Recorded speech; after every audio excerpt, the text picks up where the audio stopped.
In 1819, Francisco José de Goya y Lucientes, commonly known as Goya, was a successful and celebrated artist. Then suddenly he withdrew from public life, left Madrid and the royal court behind, and moved into a farmhouse in the countryside. His wife and most of his friends were dead, and he had become isolated.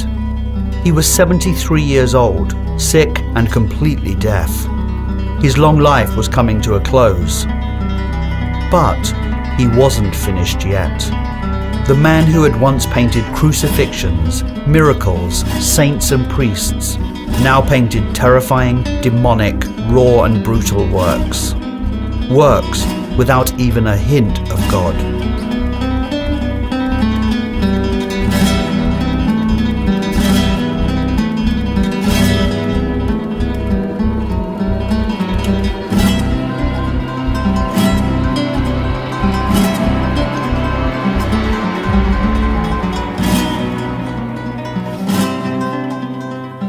Francisco Goya's black paintings were created during his later years in Spain, from around 1819 to 1823, and convey his deeply pessimistic view of humanity. He went from being the most famous painter in the country, idolized by an adoring public, to an artist who created his works in total isolation, on the bare walls of his secluded farmhouse, which were never intended for public viewing. To understand his black paintings, we need to understand how Goya went from royal portraits to the horrors of war, to arrive at this endpoint. Goya was a man from a humble background who rose through the ranks to reach the upper echelons of high society. In 1775, he arrived in Madrid from Zaragoza. At first, he worked on tapestry cartoons for the royal residences, creating painting designs to be woven into tapestries for royal palaces, which gave him his first contact with the Spanish royal family. It was in the tapestry factory that he learned to tell a story. In 1789, the year of the French Revolution, he would be appointed court painter and eventually work for 3 Spanish kings. First Charles III, the great reformer, then his son, the inept Charles IV, and then his son, the tyrant Ferdinand VII. In between, he would work for the occupying French king, Joseph Bonaparte. In his 40s, Goya was financially and socially secure, respected and newly bourgeois. But just as he was getting too comfortable, his health took a sinister turn. While at the same time, Spain went through some of the most enormous political and social upheavals in its history, and Goya was in the thick of it. He had started life at the royal court as a naturalistic painter of the upper classes, but slowly he underwent an unexpected revolution of his own, from the light to the dark. In 1792, when Goya was 46, he developed a mysterious illness. He survived, but went completely deaf. This profoundly impacted his art, and he began to explore a more personal vision. He started to produce his most subversive work. He created Los Caprichos in his 50s. The disasters of war were produced in his 60s, and then the black paintings he made in his 70s. His later works were mostly produced in secret, while he was still an employee of the court. Then in 1808, Napoleon Bonaparte invaded Spain and ousted the recently crowned Ferdinand VII.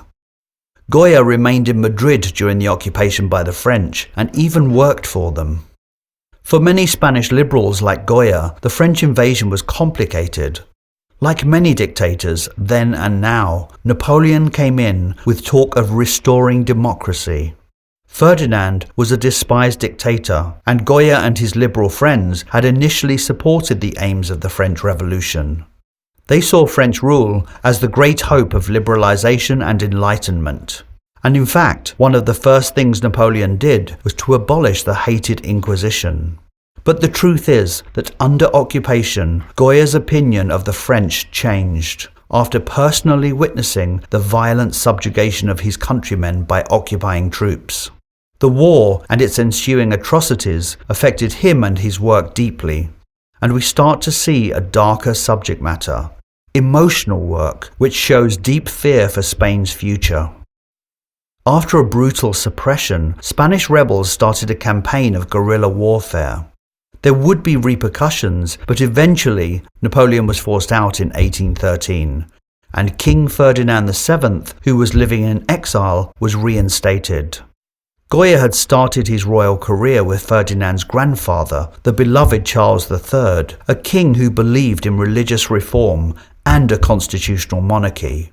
The painter and the king had much in common, following many of the principles of the Enlightenment, an intellectual and philosophical movement that had spread throughout Europe, that placed reason over superstition and science over religion. All over the world, great thinkers were talking of a wall of separation between church and state. But Ferdinand VII declared himself absolute monarch and put Spain into reverse. He rejected any type of modernization, reinstated the Inquisition, revoking the constitution, clamped down on dissent with an iron fist, and began the process of dragging Spain back to the Middle Ages. When Goya produced his series on the monstrosities of war and human behavior, called Los Desastres de la Guerra, or the Disasters of War, he wrote on one of them, No se puede mirar, or one cannot look at this. To this day, some of his work is hard to look at. In some strange way, his deafness and the isolation that came with it gave him freedom to work in a more experimental vein, rather than something a patron had demanded. His darker work, however, would either be censored or not even see the light of day. Francisco Goya was a truth teller, but not everybody wants to hear the truth. This work was painted just before Goya was struck deaf. And this was painted after. From 1792 on, Goya's private world would be stripped of colour and light. Goya said he saw scenes like Yard with Lunatics in the asylum at Zaragoza. It shows a scene of violence occurring in an open courtyard of an insane asylum. But despite the yard being open to the skies, the inmates are shrouded in darkness. The dark subject matter and the use of shadow to represent ignorance would prefigure his later etchings. On the 6th of February 1799, the popular newspaper Diario de Madrid carried an ad from Francisco Goya announcing the publication and sale of a series of new etchings. He stressed in this public announcement that in none of the compositions that form this collection has the author proposed to ridicule the particular faults of one or another individual. In other words, the work came with a disclaimer. Goya published a series of 80 etchings and aquatints called Los Caprichos, or the Caprices, in which he took the opportunity to show the hypocrisies and follies of an unenlightened population, while critiquing the vanity and ignorance of contemporary society.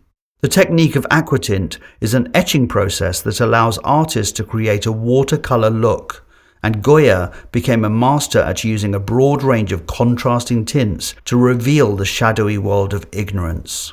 Goya may have started them as early as 1795, when even pre-Napoleon, the political situation in Spain had changed dramatically. The reign of Charles IV was dominated by crisis after crisis. Wars with revolutionary France and then England weakened Spain's economy. The government attacked the press and censored political news. But interestingly, social satire like Los Caprichos flourished. Goya had not long been struck deaf, and in recovery he developed a personal interest in the Enlightenment.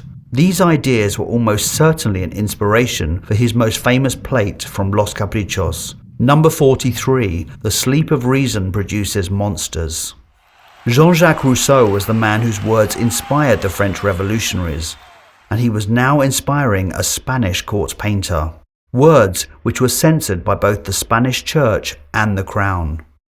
The frontispiece of Rousseau's 1793 edition of Philosophy bears a striking resemblance to Goya's etching, and it is quite possible that it was this book that sowed the seeds for Goya's own personal enlightenment. The distraught man slumped over the desk is the artist himself. We know this from an earlier preparatory sketch. Goya shows the struggle between reason and imagination. His audience would have recognized the menacing bats and owls as symbols of ignorance and evil. In Los Caprichos, no member of Spanish society was spared his acid pen. Superstitious peasants and prostitutes, belief in witches, the ignorance of the ruling class, and most shockingly of all, the Catholic Church, were all targets. Goya's satire of religion was particularly dangerous. Here we see a drunken priest pulling up his trousers after consummating an unspecified sexual act. This plate has a group of clergymen getting drunk beside an enormous barrel of beer, and Goya has them saying, "No one has seen us." We need to remind ourselves of the religious oppression in Spain, where the Inquisition remained a force until 1834. The church had complete control and decided what could be read and what couldn't, what could be taught and what couldn't, and what art was and wasn't acceptable. And if you went against these teachings, you could be persecuted by the Inquisition. Inevitably, Goya was reported to the authorities, and only 2 days after publication, he withdrew the Caprichos from public sale. Luckily for us, in 1803, Goya gifted the original copper plates to the king, who gave them to the San Fernando Academy of Fine Arts. In France, the political revolution inspired by the Enlightenment devolved into violence, leading to Napoleon becoming Emperor of France, which would have direct consequences for Spain. After the Napoleonic invasion, spontaneous rioting broke out, and on May 2, 1808, Spanish citizens rose up against the French occupiers. The next day, the French struck back at dawn, and hundreds of Spanish citizens were rounded up and shot. Goya's painting of one of those executions will stand in for all the brutalities of war. We can debate the ethics or otherwise of Goya working for the occupying Napoleonic court, but we must remember he was the court painter and he needed to survive. Being in Madrid meant he could bear witness to the horrors of war perpetrated by Napoleon's armies, and so he started working in secret on new etchings, which would be called the disasters of war. Some of the ideas from the etchings would inform his 3rd of May canvas. When Napoleon was driven out and Ferdinand VII was on his way back in, Goya approached the provisional government with a request to paint 2 enormous history paintings, one depicting the Spanish rebellion and another set the following day. This was 6 years after the event took place, and at a time when Goya's loyalty to the Spanish crown was being questioned. The paintings were done extremely quickly, within a couple of months. Goya had a lot to prove. 3rd of May 1808 is set in the early morning after the uprising. The painting features 2 groups of men. In the shadows is the anonymous firing squad of the French army, melded together as a single unit, an instrument of war. We cannot see their faces, emphasizing the anonymity of oppressors. The contrast between the passion of the pleading victims and the cold mechanical firing squad is what makes this work so intense. The central Christ-like figure is an anti-hero who is about to be executed on the side of the road like a dog, as bodies of slaughtered citizens pile up beneath him. Goya uses him as a symbol of martyrdom, of man's inhumanity to man, and the whiteness of his shirt is there to represent the innocence of all victims. The scene is lit by a lantern on the ground, which if you look carefully is actually only throwing light on the main figure. As well as the crucifixion pose, his hands show the wounds of the stigmata, which Picasso will reference for Guernica, his anti-war painting, along with the pose of the central figure. Light, candles and lanterns are often tied into images of martyrdom in Christian art, as a metaphor for the presence of God. But in Goya's painting, the light is there to make an easy shot for the firing squad and to force us to witness the atrocity. Goya subverts the whole concept of light and takes God out of the equation. The artist broke all the rules of art, by creating a war painting that has no heroes, that shows a powerful state exacting revenge against ordinary citizens. War paintings have always been about opposing armies, about victory, but this is a complete break from heroic symbols of war. The figures, including a friar, are not heroic, but cower in fear as a mass of blood seeps into the sand. Once more, Goya shows us the truth. But as I said before, not everyone wants to hear the truth. And when Ferdinand VII returned to Madrid in 1814, 6 years after he left, Goya's paintings were put in storage, and they would remain hidden from view for over 40 years.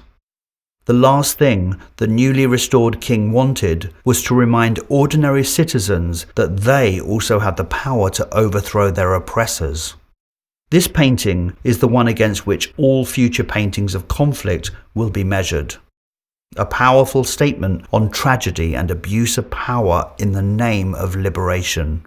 A statement that is as important today as it was 200 years ago. This was a difficult time for Goya. Despite the two paintings, he was still under investigation for his role during the French occupation, and commissions dried up. So in 1819, at the age of 73, he moved to a farmhouse in the countryside, where, isolated from the Spanish court, in complete secrecy, he created some of the most extraordinary images in the history of art.